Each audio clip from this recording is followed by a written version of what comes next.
And she's been highly controversial throughout her life, often without meaning to be, with thoughts on technology and its changes on the brain, consciousness, and now she's going to talk about her interest in Alzheimer's disease. She's also interested in Parkinson's disease and other neurodegenerative diseases. So you'll hear about the isodendritic core, I assume, and some really novel thoughts about Alzheimer's disease. At the moment, you probably know that there's imminent release of the anti-amyloid antibody therapies here in Australia with lecanemab, we hope this month. It was meant to be last month with TGA approval. These are not probably the answer to Alzheimer's, but they are a foot in the door. And we hope that further research, particularly the novel research such as Susan Greenfield's, will help us to uncover hopefully better and earlier treatments for Alzheimer's. So no further ado, Susan, please, welcome. Thank you. Well, hello, everyone. David, thank you very much for that introduction. It's a huge pleasure to be here. One thing you didn't mention about me that I'm very proud of is I'm an honorary Australian. In 2006, I was honorary Australian of the year. You might well ask what that means, and it doesn't mean very much. It certainly doesn't get me past customs any easier than other British nationals, but it does speak to my great affection for being here, and without sounding too cheesy, it really does feel like my second home. I've been to Australia many times over the last 20 years, and whenever I come back, I always feel it's a sort of much nicer version of where I've come from. And did you know that your life expectancy is 2 years longer than in Europe? Yeah. Yeah, check it out. Yeah, in Australia, apparently the lifestyle is too. So you heard it here first. If you haven't already, you should be very pleased.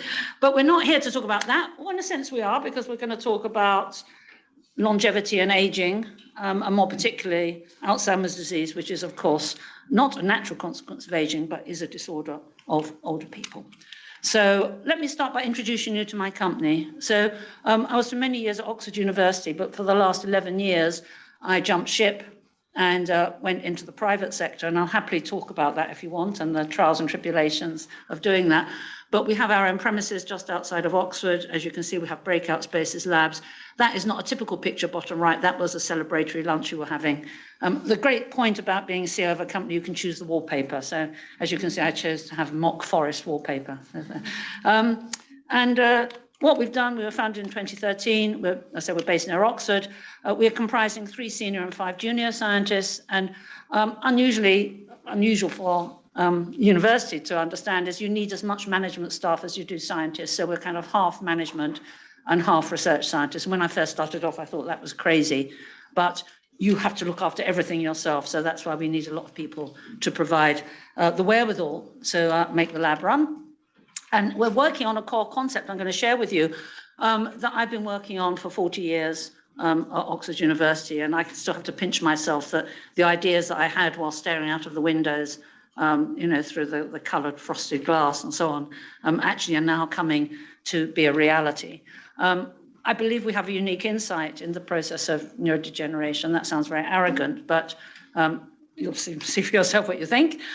We have also non-core assets. We think the process extends to oncology, skin health, and anti-aging more generally. I'll touch on that briefly at the end. Our goal, here we are, not immodest, is to revolutionize the treatment of Alzheimer's. Despite what David said about lecanemab, I'm hoping to convince you that there's still much work to be done. And above all, this is the most fun of all. I love challenging dogma. And that is what, if nothing else, I'm sure you'll agree we're doing. So having had that warning, let's think why it's been so long to develop a treatment for Alzheimer's. After all, it's the biggest unmet clinical need of our time. Huge gazillions of money has been poured into this over the years. So how come such little progress has been made? I think there's 3 reasons. The first is there's too much focus, and I will stand up and defend this, and you can take it up and we can have a standing argument if you like. There's too much focus on the anti-amyloid drugs. Too many people on the Me Too bandwagon. There's a pre-symptomatic time window of up to 20 years, so you're closing the door after the horse has bolted. And that means inevitably things are not going to be as effective as they would be if you could intercept them at the early stages of neurodegeneration.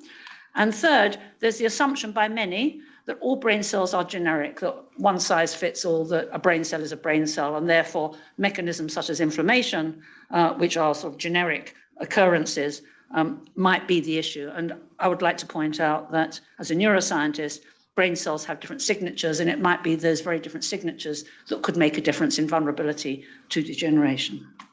So let's look at those three things. First, too much focus on anti-amyloid, which of course we all know what that is, and all the anti-amyloid agents.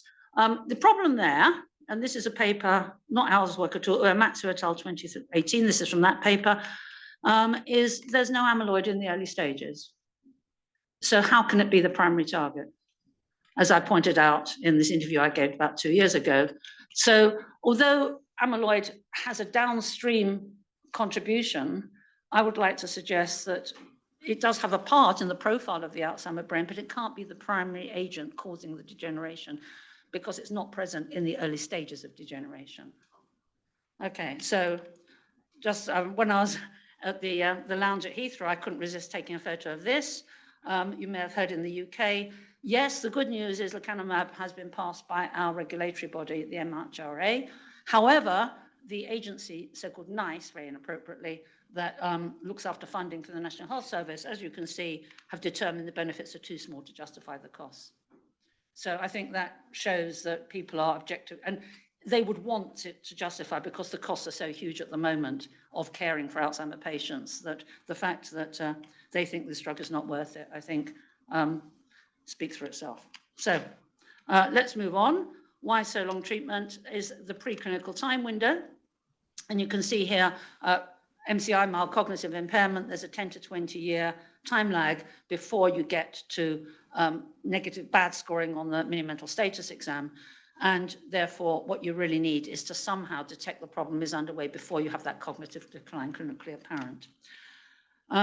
This is from the Alzheimer's Research UK. I'm sure you have the same here in Australia, urging people to get an early diagnosis. I keep talking to people that say, well, if there's no cure, I don't want to know, I don't want to get a diagnosis. And the charities are very anxious that people should do that to recruit them for clinical trials. And indeed, when a good drug does come along that's approved, you want to know who to give it to. So that underscores the need for wanting to get a diagnostic test. The third, and I'd like to spend more time on this, is neuronal populations are distinct profiles. One size doesn't fit all. And many theories mistakenly assume that it's the same, all cells are the same. But they do, the neuroscientists say, well, no, they have different properties. And neurodegeneration, if it starts, as I'm going to show you, in a certain population of cells that are very different and only apparent in certain cell groups, surely what we should be looking at is the differences between the brain cells and working out what makes the vulnerable cells vulnerable. And if we could do that, then surely we would have a clue for a better treatment, how the vulnerable cells are different. So let's look at that. I think there's 4 clues. Nature has given us 4 clues. First was in 1981, where someone called Martin Rotter, and I can see someone's face here, which is a bit weird. Jeffrey Rosenfeld. Hello, Jeffrey. I know quite well. Hi, nice to see you. Someone I know quite well suddenly appears. It was like Banquo's ghost, you know, suddenly appearing on the. Yeah, try and ignore Jeffrey, turn my back on him. In 1981, Martin Rotter was the first to point out that perhaps the neurodegenerative disorders, both Parkinson's and Alzheimer's disease, were conditions of what he called the isodendritic core, shown here in white on the left. And they comprise, as you can see, they go from the basal forebrain through to the spinal cord. They comprise the brainstem and midbrain nuclei. That has been in a brilliant review, to my mind, by this man, Theophilus, 2015, really documenting very well and very thoroughly evidence for these cell groups being the first ones to degenerate in Alzheimer's and be primarily vulnerable. So let's look at them. Is there anything special about them, anything different? Yes, there is, and this was for me a light bulb moment, in that they come from a different part of the embryo. They come from the basal plate, not the alar plate. And that can be differentiated as early as 4 weeks. Now, if you've got 2 cell types differentiating as early as 4 weeks, then this is a review by, no, this is none of our work. This is just reading the literature when I was in academia and staring out the window and joining up dots. Nancy Wolf's review in '96, she documented the different features of the alar plate cells from the basal plate cells. And the one that struck me most was that the basal plate derived cells that are the primarily vulnerable ones have retained a robust plasticity not apparent in the alar plate derived cells. Now, could that have some clue? Another clue, this was my life's work, and this is a real heresy, was to show that acetylcholinesterase, which everyone, of course, is familiar with, especially those of you who've worked on cholinergic systems here, I know there's a few, that actually it can have a non-enzymatic function. I'll repeat, acetylcholinesterase can have an alternative function. That is a heresy. The reason it was first mooted, again, not by me, someone called Karksmar in the 60s, was you can often find it where there's no cholinesterase or acetylcholine, therefore. So what business has this huge glycoprotein being in both neural and non-neural tissue where there is none of its normal substrate? It's not there just for the sake of it. And you can see here in the substantia nigra, which is very poor in cholinesterase, very high levels of acetylcholinesterase that monitor very closely tyrosine hydroxylase, therefore dopamine cells. Similar in the locus ceruleus, Albanese and Butcher have shown that. And throughout these isodendritic core cells, the raphe is the same with the serotonin. You find acetylcholinesterase co-stored with these amines, not with acetylcholine, not with no cholinestyltransferase. What I did some time ago, this was with Rodolfo Linas in New York, in ex vivo guinea pig brain slices, to show what I'd also shown in previous publications, that cholinesterase could be released in a potassium-evoked calcium-dependent manner. This is not a requirement of a membrane-bound cholinergic enzyme.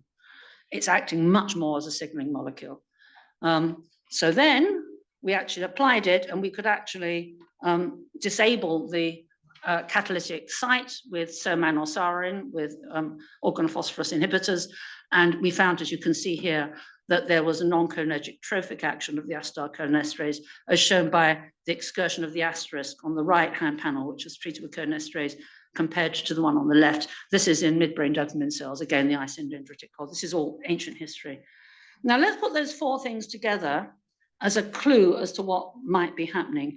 Could it be that these primarily vulnerable cells, which are different from the rest of the cells, the vulnerable cells, have retained their ability to grow again, or to have be sensitive to trophic factors, and ubiquitous, irrespective of the transmitter, because it's heterogeneous, you have serotonin, noradrenaline, and dopamine, irrespective of that, they all contain acetylcholinesterase, which acts as a signaling molecule. And it seems to be promotes growth. So let's try and see where that takes us. Well, this is summarizing now 40 years of my life, so it'll be one slide. Acetylcholinesterase is present in neural and non-neural tissues without its normal substrate. It's released as a signaling molecule. And even when you block the enzymatic site, it can have electrophysiological, biochemical, and pharmacological and behavioral actions. And this novel enzymatic function seems to be to promote growth, and it does so via modulation of calcium influx. That's hardly surprising. So the question rests, what's the salient part of the molecule? Because if we knew that, that might play some kind of role in understanding why cells degenerate eventually. But we need to find out what part of the molecule it is, given that we've already inactivated the normal catalytic site. Okay, so there's one clue that links normal development that we've just been considering, indeed, with Alzheimer's. So acetylcholinesterase in the adult brain traditionally is present as a tetramer. That is 4 catalytic subunits joined by disulfide bonds, as shown here. The interesting feature in development is that that profile doesn't really hold until you get into maturity. You can see here in the embryo, although there is a little bit of the so-called G4, the tetramer, the dominant form is a monomer, the G1 form. Now, why is that interesting or important? Well, if you then look at the Alzheimer brain, you can see that that profile is recapitulated. So in the non-domating brain, you get the dominance of the tetramer, but the ratio shifts dramatically in favor of G1 in the Alzheimer brain. So that tells you, first of all, that acetylcholinesterase might have something in some way to do with Alzheimer's, nothing to do with its enzymatic activity and cholinergic transmission, but as a signaling molecule. And is there a clue here that you've got a recapitulation of development in Alzheimer's? Could in some way neurodegeneration be linked to development? Well, the answer is obviously yes, otherwise I wouldn't be asking a rhetorical question. The interesting thing is that the cholinesterase can only oligomerize if you have those intact disulfide bonds. If they are severed, then what happens is it can't oligomerize. You're stuck with the G1, as shown here, and that leaves you at the C-terminal with peptides and peptides. So it could be that really what's interesting is that G1 is showing you the footprint that these peptides have been cleaved, or that they are at large to do something. And could it be that these peptides are indeed the bioactive part of the cholinesterase action that we've been trying to understand? Answer again is, of course, yes. So let me introduce you to the hero of the story, which is T14, a 14-mer peptide, that's present in all the vulnerable cells, irrespective of their transmitter. Interestingly, it has a partial homology with amyloid, as you can see here.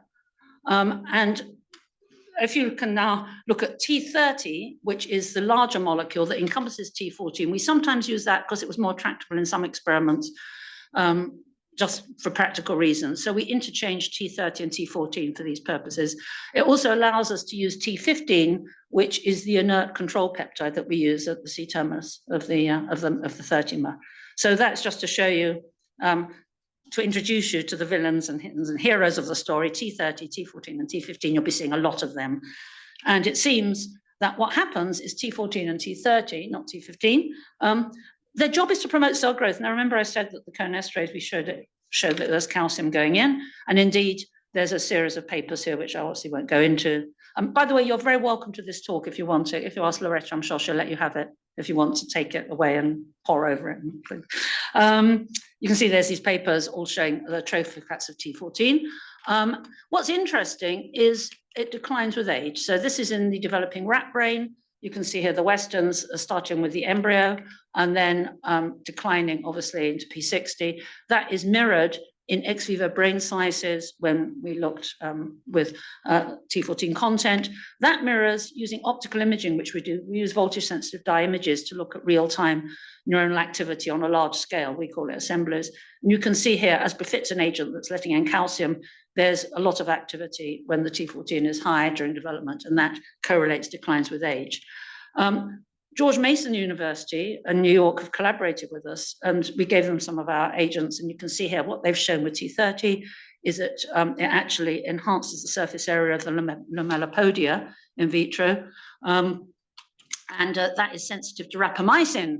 Rapamycin, you might recognize or know, is an agent that blocks the mTOR pathway, the intracellular mTOR pathway, which has been implicated in Alzheimer's and indeed cancer. So what we then looked at, we were very interested, was looking at mTOR, and you can see there is a very good correlation in the human brain with mTOR and T14, suggesting that what happens is the T14 somehow lets the calcium in, we'll come on to that in a minute, and that triggers the mTOR pathway to promote cell growth, okay?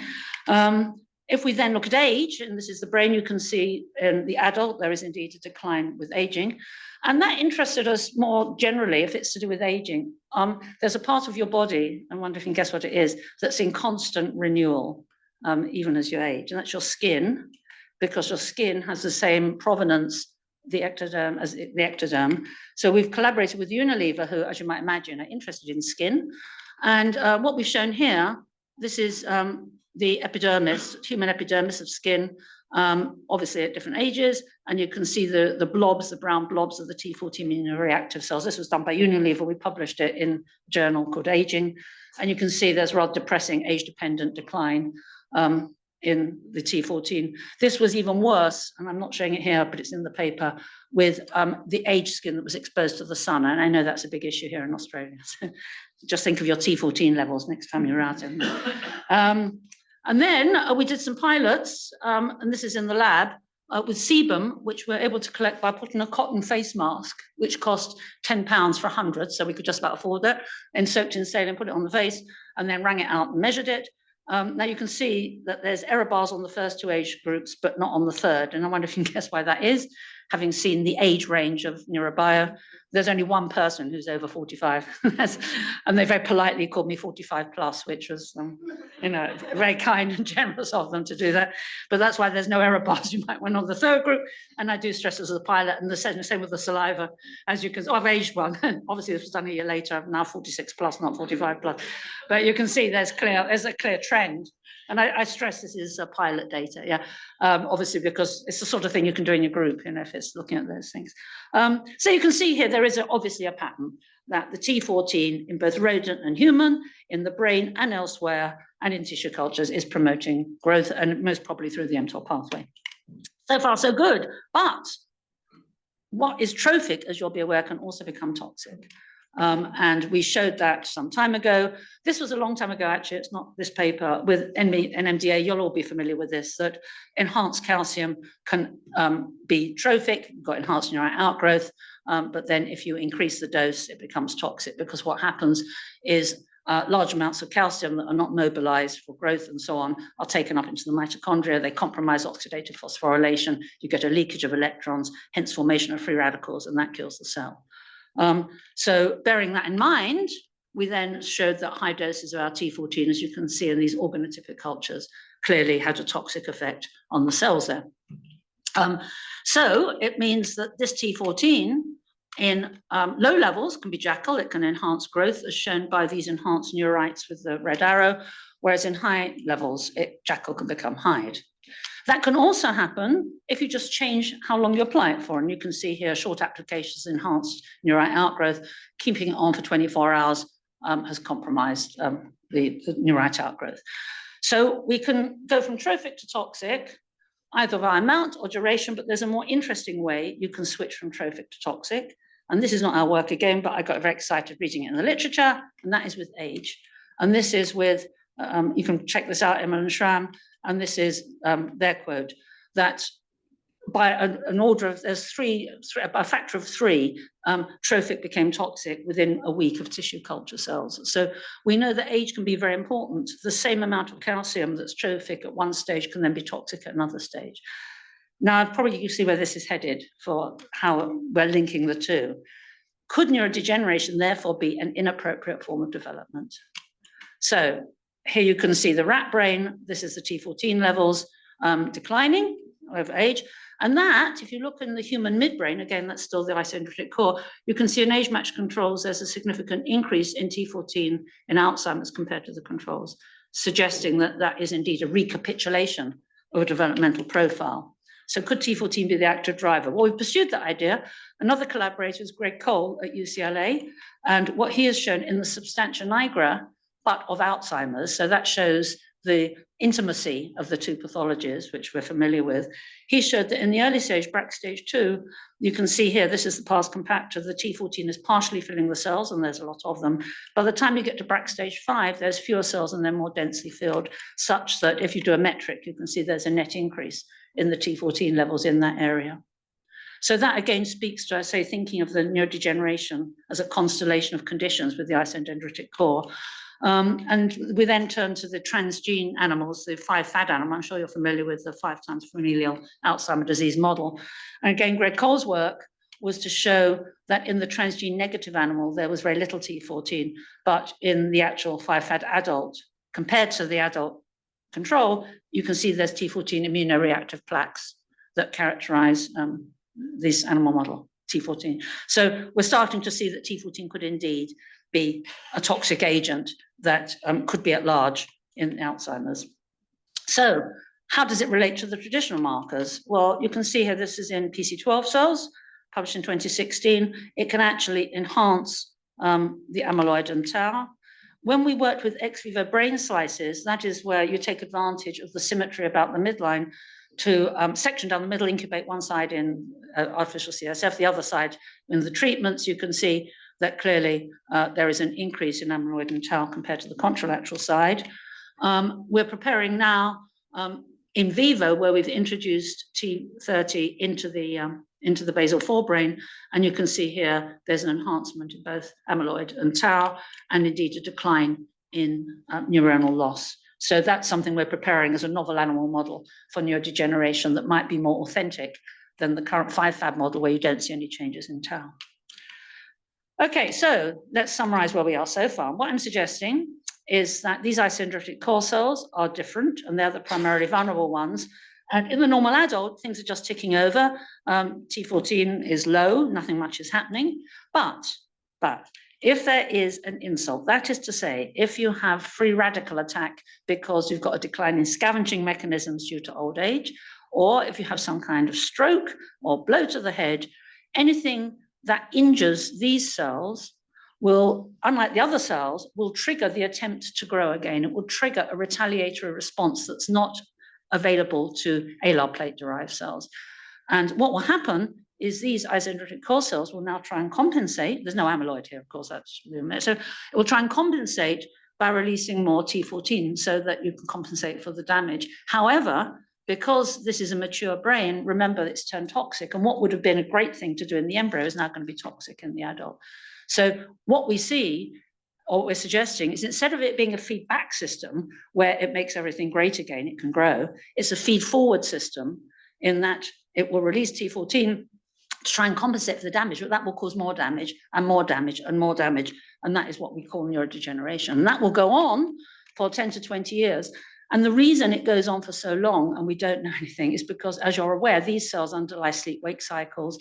They're very primitive and basic cells. They have a very high degree of redundancy. We know in Parkinson's, a lot have to be lost before you get the motor symptoms. They have a high degree of redundancy because of their cytoarchitecture and where they're all communicating with each other via their dendrites, because they're so important. They underlie arousal and sleep-wake. So this can go on without you being aware of it for 10 or 20 years, hence accounting for the time lag. And it's only when the damage spreads to hippocampus and cortex and you get amyloid and so on, that is when people are aware. That's when they go to the doctor. So I'm suggesting that neurodegeneration is an inappropriate form of development through the aberrant triggering of T14 as a developmental mechanism that can go on for a period of time in cells with a high degree of redundancy that have that ability to do that. So if that is the case, can we put this to good use? Can we first of all have a diagnostic and then can we have a therapy? So this is all, lots of it work in progress now. So this is a quote from Bill Gates. As you can see, I don't think anyone would challenge this. You want to diagnose patients before their symptoms get too bad. We actually disagree with that. We want to do it before they even appear, because that's really what you want to do. So how far are we in this? Well, we've used an antibody, and you can see it's selective for T14 on the right, and it needs a VHWK epitope, and it needs an exposed C-terminal lysine. And if none of those conditions apply, then you won't see a signal. And we know it's not recognizing cholesterase on the left, because it's only when we incubate the cholesterase with trypsin that we then see the signal. So we're quite confident that it is selective. We've also done immunoneutralization, where you pre-incubate the antibody with the T14 and then show that you don't have an effect. So given that, can it be a diagnostic marker? Well, these are the, you're familiar with the Braak staging. What we've shown in the post-mortem brain is that indeed the T14 does seem to reflect the pathology, particularly at an asymptomatic time. Now, if you could reproduce that, we argue, in some kind of readily accessible matrix, then that would be very helpful. We've also shown in CSF that it's raised as well. But these are all dead brains and dead things. And what we want is, for a start, living CSF, but I'll come on to how we can adopt the profile we see in CSF, which is not the most desirable fluid to sample, for something else. But let's concentrate first on the living tissue. And this is in collaboration with the Clinic Hospital in Barcelona, who are very generously providing the CSF. And what we're showing here is there is indeed a tendency, as you can see here, for the mild cognitive impairment and then the Alzheimer's to be increased over the control levels. This is with Western blots, which are only semi-quantitative. And therefore, we wanted to somehow make that a little bit more rigorous. So what we did was to say, well, these are individual people, and the absolute levels might actually be influenced by other things, such as age and gender and medication. So let's benchmark it to something else, for example, tau. And you can see this is in the control group, when we do it as a ratio, you can see there's a high correlation between tau and T14 in cerebral spinal fluid. What's interesting is when we looked at mild cognitive impairment and Alzheimer's, that correlation had disappeared completely. So what's interesting first is, might that be used as a metric for differentiating one from the other? But more importantly, why is that the case? And I'll elaborate more later, but it could be that in the pathologies of MCI and Alzheimer's, there's more T14 coming from additional source that isn't related to tau. And I say I'll touch on that in a minute, but suffice it to say there seems to be something going on there, but that's not a pre-symptomatic test because the person's already been diagnosed with MCI. What we were interested in was looking at the healthy group and seeing if we could see any differences in the cognitively healthy people. So what's really interesting, again, we have our isodendritic core cells, is that way earlier than cognitive impairment, quite often, not exclusively so, you can have a disorders of mood and sleep. Now that, of course, can be caused for many reasons. I'm sure we've all had disorders of mood and sleep, but again, validates the idea that this isodendritic core is malfunctioning because, of course, that underlies sleep-wake cycles. So we were just interested in looking at the GP records of mood and sleep in the control patients. And as you know, that's these amine fountains that I've just been mentioning that all contain cholinesterase, and that's why they're associated with mood. So what we found was that 10 had mood disorder history and 12 not. And when you looked at the tau in the CSF, then there was no difference. However, there was a difference in the ratio of T14 to tau, such that we could have a significant differentiation on a ROC curve of mood versus non-mood disorders with p-value of 0.01 and a ROC curve area of 0.82, which is significant. So this is still early days. We're writing this up. We're just submitting it now for publication, but it does suggest that this could be the start of some kind of pre-symptomatic test. There's still a lot of work to do, but I'm sharing this with you because I think that given that the tau is the same, they're cognitively fine, but we can differentiate that perhaps the isodentate core is or isn't on the blink, could be very helpful. And the correlation you saw earlier in the controls was all due to the no mood disorder group, because when we looked at the coefficient of correlation, it was something like 0.9 in the no mood disorders, whereas it disappeared completely in the mood people. So I think that that is a good differentiation. Why does it happen? Well, what we're suggesting is that in normal circs, T14 and tau are co-released. They're somehow related to each other. They're working closely together. However, in people that are cognitively normal but have mood disorder, the T14 is already being retained in the brain to do its evil work, whereas the tau is being released. So you're having a disconnect. And then what's really interesting in Alzheimer's, we know that there's an increase in a very rarefied variant of acetylcholinesterase. And it could be, therefore, T14 is now being produced as an alternative splice mechanism, which now means it's gone up a lot, as you'll see in the MCIAD. So that's our model, and I'll come back to the alternative splice in a minute as a possible source of T14. Let's stay with the screen for the moment. Now, obviously, no one wants to have a lumbar puncture, but it turns out that 50% of nasal secretions are derived from CSF, which means that although we work primarily with the CSF at the moment, if we could show that the profile we saw in CSF could be reproduced in nasal secretions, we could then start to devise, we call them in England lateral flow tests. I think you call them RAT tests.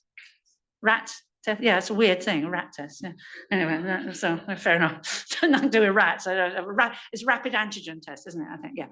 Okay, so, but we're all kind of bilingual here. We can say lateral flow or RAT. So, which of course everyone's socialized to do, thanks to COVID. That's one thing that we're all familiar with. And as it happens, and we've done preliminary experiments, T14 is not only detected in blood, but in saliva, as you've seen, sebum, as you've seen, but also nasal secretions. This is, again, the group readily providing their services for science, giving their nasal secretions. And you can see that's yet to be characterized. So we know that's possible. And what we'd like to do now is to see if that correlates with the kind of profiles we're seeing in the CSF and then we could have an immediate home test. Now, I mentioned that it was only semi-quantitative, the Westerns that we're using. So we're now working with a company called Aptamer.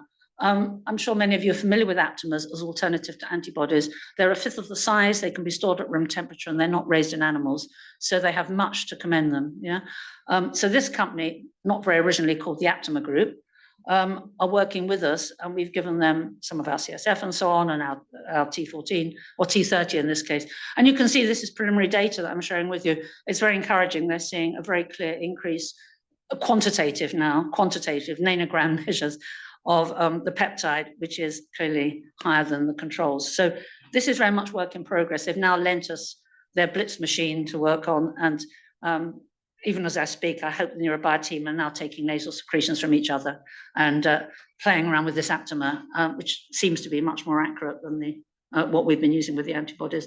So that's to show that if we could combine this technology with nasal secretions from a lateral flow test, then we could be seriously looking at some kind of pre-symptomatic screen in the next few months, hopefully. So our strategy would be this. You don't want to go to the pharmacy and get a home-based test that tells you have Alzheimer's, nor could you.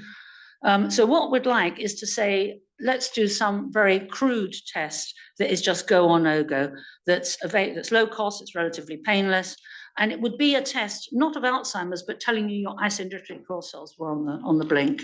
So we could call it a brain health test or something like that, yeah? And that would be go, no go. And if it proved to be go, you go to your doctor, and under medical supervision, you then have a saliva test. Now, we're also working on a second test using mass spectrometry with the Rosalind Franklin Institute. And that would mean sending the sample of saliva off for several days. And when it came back, that would be giving you the accurate, perhaps, diagnosis of when you were going to get it. Perhaps you'd have a chart of T14 levels and how long it would take before you could predict when you were going to get the onset of the cognitive symptoms. But the main thing, that's with Rosalind Franklin, that's the method they use. The main thing is then you could say, right, you can start a medication, whatever it is, you could start a medication early, which would have to be an advantage. So what medication is available? Well, let me now introduce you to how we could intercept T14. So I've shown you how you could measure it on our strategy, which is all work in progress. This is for investors, you can say, it's telling them how you block receptors, and that as I'm sure we don't have to dwell on that. But can I introduce you to then what I hope in the future would be a treatment for Alzheimer's, which is a nasal delivery system made by us that would combat T14. This has been recognized by our MHRA as a truly novel indication, which I'm really excited by. So we've got official recognition it's novel at the very least. So how can we identify the target? Well, from a long time ago, it's been known that acetylcholinesterase, which appears transiently in development in a non-cholinergic capacity, correlates very tightly with the alpha-7 receptor, as you can see here.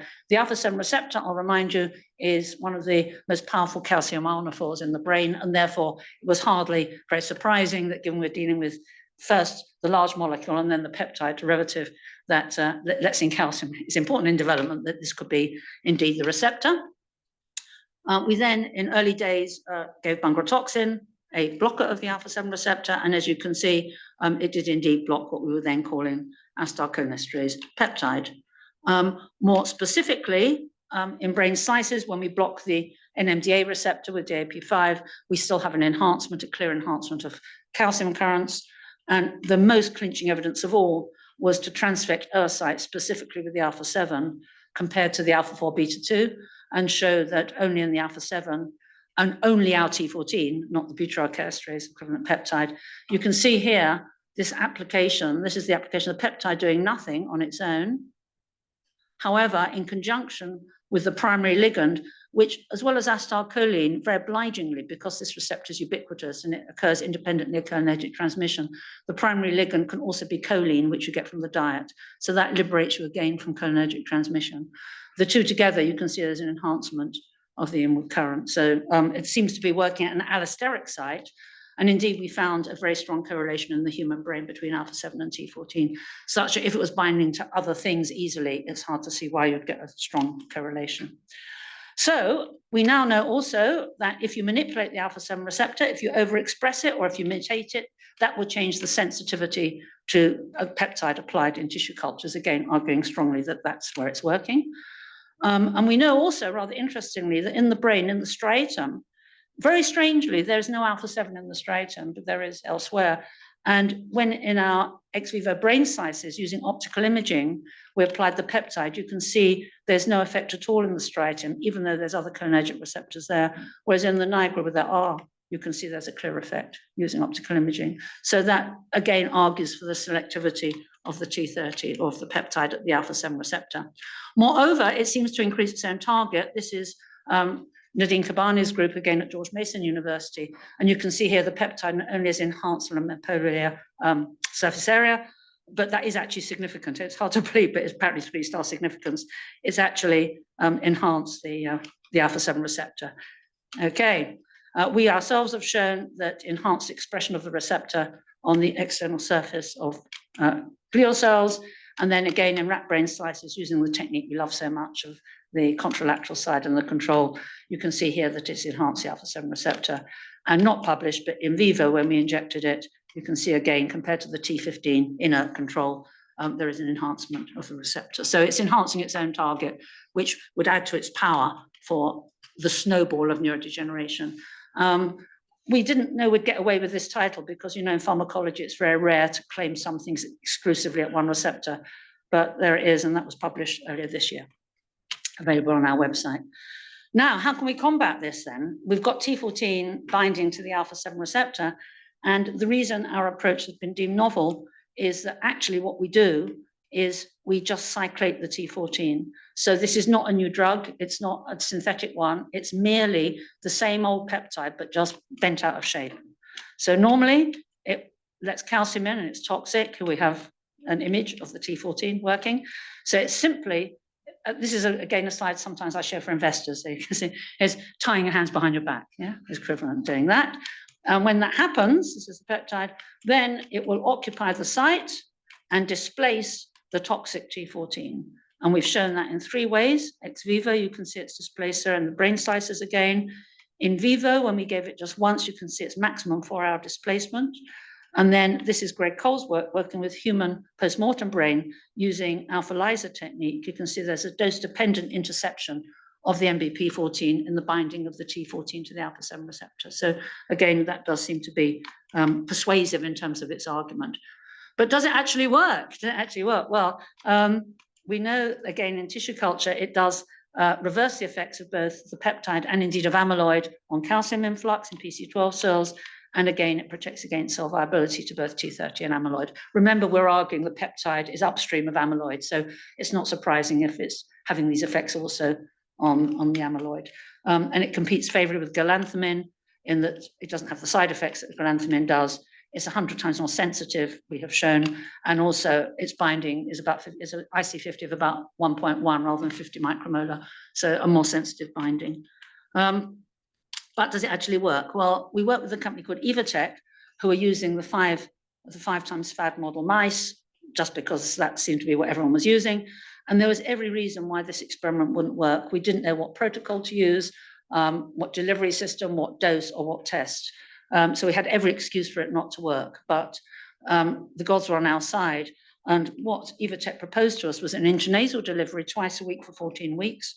And that's what they did. And they found that compared to the vehicle, you can see the weight gain is, as you progress in time, the weight gain is more and more differentiated as being healthier, if you like, in the MBP treated animals. And then in the novel object recognition task, where a rodent will explore an object more thoroughly if it's not seen it before. So the exploration time is a measure of whether the rodent recognizes the object as familiar or not. You can see in normal animals, the red is the novel in this case, and they explored it much more because they recognize it or didn't recognize it as novel. Whereas the saline 5-FAD mice, they were bad at both. They couldn't differentiate novel from familiar, whereas those same animals, not the same animals, but comparable animals treated with our drug on that protocol clearly are performing in a similar way to the wild type. And then if you look at amyloid in the brain, you can see there's a significant decrease in amyloid in the brains of these animals, as shown by the gold blobs. But I say this is all upstream. So, so for that reason, we decided, or we'd like now to take this drug through the regulatory phases. I'd like to show how I think it compares favorably to the anti-amyloid drugs in that it would have the benefits, we think, to halt any further cell death. The pricing, of course, will be up for grabs. We know it gets into the brain. It seems to do very well in the mice, but above all, there would be less side effects because we know it only acts at one receptor. So then, what are the wider applications? Well, I mentioned it was active at the mTOR pathway, and that's rapamycin, which is used for a range of things. And we know that the T30 is blocked by, the mTOR is blocked, stimulated by T30 and blocked by the MBP14. Rapamycin has side effects due to its effects on cell viability, whereas MBP14 only works on the mTOR1 pathway, not the 2 pathways. So it would lend itself to indications that are used for rapamycin without having those side effects, most possibly. So the pipeline we have now, and we were talking earlier about the need to have a pipeline because of patents running out and so on. So we're now embarking on IND enabling studies at phase 1. And there is a possibility, once it gets past phase 1, to have it as an intranasal anti-Alzheimer, but to explore the possibility, and these are 2 companies that have already approached us, to have it as a non-oral, sorry, as a non-clinical food supplement. We also have these other ways, variants of MBP, which are smaller bits of it, peptidometics. The antibody we've shown can also be antagonistic. The apta might also be an antagonist. And I did mention not only the small molecules, but most importantly, these targeting of the RNA, because I showed you that alternative splice mechanism that we argue could be responsible. We see it's raised in Alzheimer's. It could be responsible for additional T14. The reason we say that here you can see the antibody showing it's performing selectively, is that in development, the T14 doesn't correlate with the conventional form of acetylcholinesterase shown in blue, but it does correlate with this R form, which is this variant that's only in development and only released in Alzheimer's. Very well. I'm about to show my ignorance now of molecular biology, so please bear with me. I'm not a molecular biologist. Hands up, who's a molecular biologist here? Is anyone going to show themselves? None. Oh, that's a relief. Great, because I'm about to. So I just fess up, I'm not a molecular biologist, but with some trepidation, even though you haven't put your hands up, let me introduce you to the gene for acetylcholinesterase. And you can see this R form doesn't seem to have exon 6, from which T14 is normally derived. However, we met a brilliant geneticist called Lorna Harris, who's now working with us from Exeter University. And she said that perhaps that's because there's these stop codons on the read-through form, and that one could use oligonucleotides to either enhance the production of T14 from this R form, or indeed to suppress it. And that's what we're doing at the moment. Here's the experiment. You can see here, this SD1 has suppressed the production of T14 altogether. So this is the toxic form. So that actually could be a really, really cool drug in the future for suppressing production of T14. And that's what we're working on in our pipeline. So we're going from the conventional receptor blocker, which is ready for IND development, through to this is what we're doing in-house. There's still a lot of work to do, but it could be very exciting and certainly enhance our pipeline. So stages of development, we have the pre-symptomatic rapid screen. These are the people we're working with. We have 3 ways of detecting T14. Conventional antibodies and LifeArc, based in the UK, are considering humanizing our antibodies, so it could be used as a blocker in humans. The aptamer, which gets my vote at the moment because they seem to progress the most. There's also a company called Nemdex that uses fluorescent oligonucleotides as markers. We're also giving them some of our material. And then Lateral DX are the company that make what we call lateral flow tests. I don't know what they'd be called if they're an Australian company. They'd be called RAT-DX or something. And then we have confirmatory salivary tests at the Rosalind Franklin Institute. The therapeutic package, IND, as I'm sure you're aware, requires various box ticking. So we have now high level of purity for a very good yield from this company Bachem. So we have 40 grams of it. Toxicology, we are now commissioning. Some of it's been done. It seems to have the properties of a well-absorbed drug so far, but we now need to go on the next steps, and we have our regulatory partners shown here, GNL, to advise us on what to do. So back to our picture again, where are we? Well, I'd like to suggest that this holds the promise because it's a single pivotal mechanism, both of detection and interception. And this could be 2 stages. One, a simple home test that is go or no go, coupled then with a confirmatory saliva test, which is confirmatory with a biomedical backup. And then if indeed, so you go to the doctor and he'll say, or she'll say, I'm afraid there's good news and bad news. The bad news is, yes, the saliva tests have come back and I'm afraid you have pathologically high levels of T14. That means you have the early stages. And in X number of years, you're going to start to have memory issues. The good news is we now have a drug that you take intranasally. And if you take that now, while you have no symptoms, then you'll never have the symptoms. That's the dream of what we're trying to do. So let me just summarize. This slide took ages to do, so I hope you're really. So where are we with T14 and T30? Okay, so Alzheimer's disease. What we're doing is looking for a primary home test and turning that into a lateral flow using either antibodies or oligos or aptamers. We then have a secondary diagnosis with the Rosalind Franklin Institute for mass saliva detection and using the aptamers possibly as well. So the antibody, the therapeutic. We are currently working on IND. This is the company Evotec to take it through regulatory phases, but we also have an in-house pipeline of peptides, antibodies, and indeed oligonucleotides.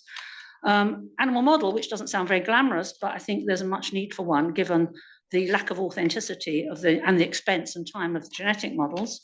Not something I haven't spoken to at all, but I'll answer in the questions is, given we say neurodegeneration is an appropriate form of development, that is of course a definition of cancer. And we're working with a company called Genopat showing a very good anti-metastatic effect and tumor shrink, reduction in tumor size in colorectal cancer. And we're working with this company as well for delivery systems. And then skin, which we've seen, if it's aberrant, I'm suggesting it could lead to psoriasis and eczema for hyperproliferation of the keratinocytes. Of course, that's relevant to aging and anti-aging, and that's, of course, companies like Unilever and indeed La Prairie, which we're also working with, are very interested in. Aging and longevity is something that everyone's increasingly concerned by. And in fact, I'm visiting La Prairie after I've been to Australia in a week's time to actually talk with them, their so-called clinique, which is a longevity clinic.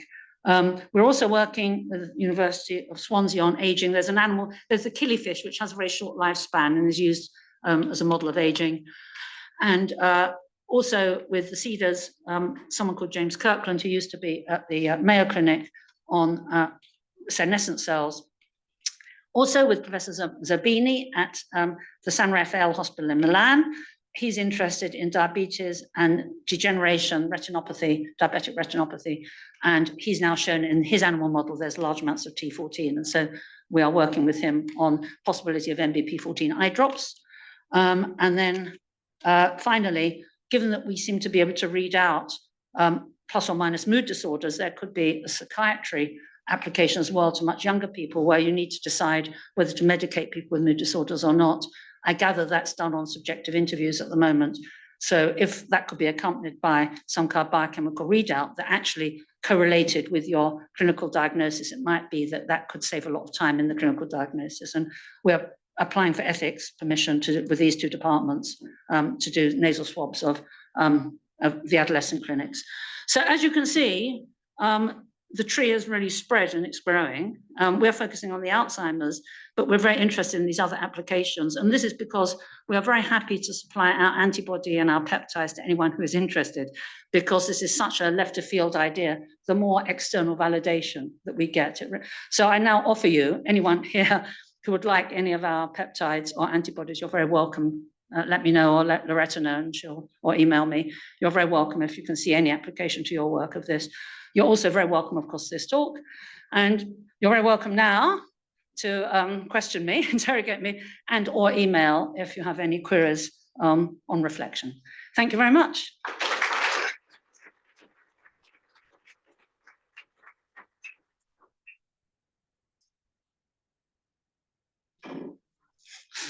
You can chair. So are there any questions at all?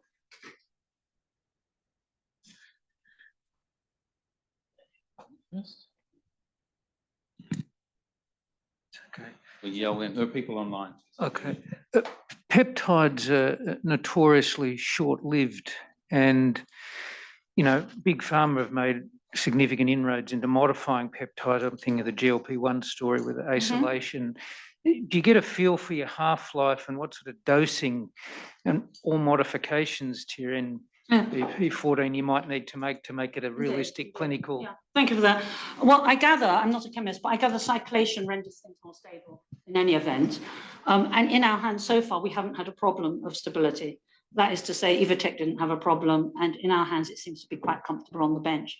That's not to say that won't be a problem in the future, but for the moment, it seems that they are stable, they're not degraded, and they're okay at room temperature.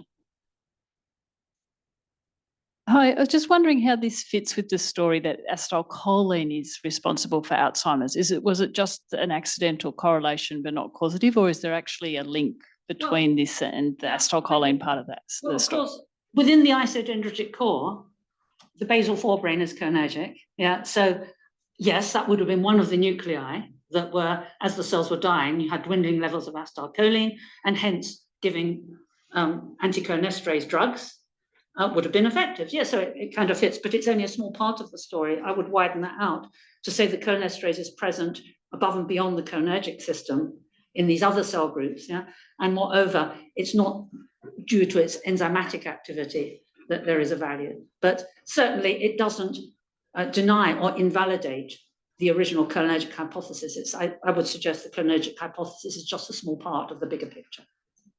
Could I ask a question? So you're talking about using this obviously as pre-symptomatic treatment, which is great. But also I think you've mentioned in some of your papers that you think it could be used also for symptomatic Alzheimer's. And clearly the pathway to proving benefit in patients is going to be a lot faster in people. Well, that would be, I hope, one of the issues that if it could be, it would be, I imagine, first tested with people who already had a diagnosis and compared with a placebo group. And that would be the most efficient. And that is also the reason we're developing the biomarker, because it would be very helpful to have a companion diagnostic. And indeed, the companion diagnostic could be used in current clinical trials, not of our drug, but of other people's drugs to validate the theory. So yes, we would start off if we get approval with people with the diagnosis. Yeah. We're very happy to help with those. Well, please, can I just stress any collaborations? We are really, because we're just a tiny little company, yeah. And I love coming to Australia. Give me an excuse to come back. Yeah. So there's a question up the back. Can someone pass the microphone?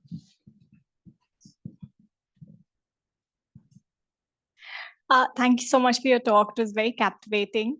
I want to ask, how early do you think, or have you seen in the CSF, your T14 and T30 peptides to go abnormal?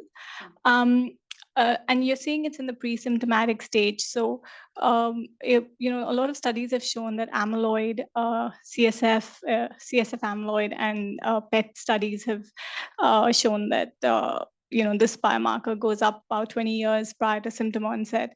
So I'm just interested in comparing what these peptides, how early they go, and also are these peptides specific to Alzheimer's, or are they common to other neurodegenerative diseases as well? So great questions. So let me just try and remember them. Let me start with the last one, with recency of memory. So, it's certainly, I would argue, relevant to Parkinson's disease, because as you can see, when we looked at the substantia nigra in Alzheimer's, you could see that and my own view there is that they have more in common than they have different, and the actual mechanism of degeneration that will then depend on projections and where their cells are, but that is very much in common. Yeah, I'm not so sure about FTD, because as far as I understand it, FTD very rarely affects primarily the brainstem. Is that right? I'm looking at, yeah.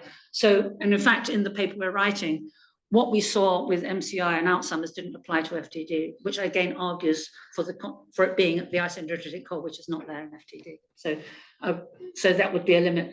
The relevance of it is more, I think, to cancer, because we were showing, in 2017 even, we published in Tissue Cultures that it stopped migration in strongly metastatic cell lines compared to non-metastatic, and indeed in skin. So it's not so much all neurodegeneration or all brain diseases, but certain places where T14 is inappropriately activated. So, what were your other questions? Or how early? Yeah. So the problem working with clinical samples is what people do is they call a control group BRAC stage 1 or BRAC stage 2. Yeah. And we're collaborating at the moment with the Brain Bank in Sydney and Neura, and we're having to relook and reclassify what they were told was BRAC stage 1 and 2, but in terms of are not controls, because they're already having shown tauopathy. So I think it could come as early as that. Well, I showed you that in the post-mortem BRAC stage 2 brain, we're seeing an increase already. From our CSF data, the fact you can differentiate cognitively homogeneous controls into mood and sleep disorders suggests again it could be very early. If our theory is right, then one would expect it's the primary marker as soon as there's disruption of the isodendritic core. Yes. This might be the last question, I think. Thanks, Susan. That was great. The mouse work with the 5FX, have you looked at seeing, like, if you treat them younger and kind of following them, whether or not you're able to kind of change the trajectory of? No, that'd be a great study, but bear in mind, Neurobio can't do in-house whole animal work, although we're applying for a license and using Oxford University's facilities. So in the future, we can do in vivo. So every time we have to commission, like Evotech, which is a very clear study, hugely expensive, takes that. So that'd be a fabulous study to do. Yeah, we'd love to do that and see how long it takes. And but we're just limited by resources and time. But yeah, that's great. I think that'd be great. Really gonna. If anyone that does that here would like to do it for us, and who can do intranasal delivery into mice? Good luck with that. If you can do that. Oh, she's not, like I said. Well, please, yeah, I'd love to do that. Really help the kind of preclinical sort of hypothesis. Yeah. Any collaboration, by the way, we are very happy, complete co-authorship and everything on papers, and so we very much welcome that. I'm still an academic at heart, I think, so still love doing that.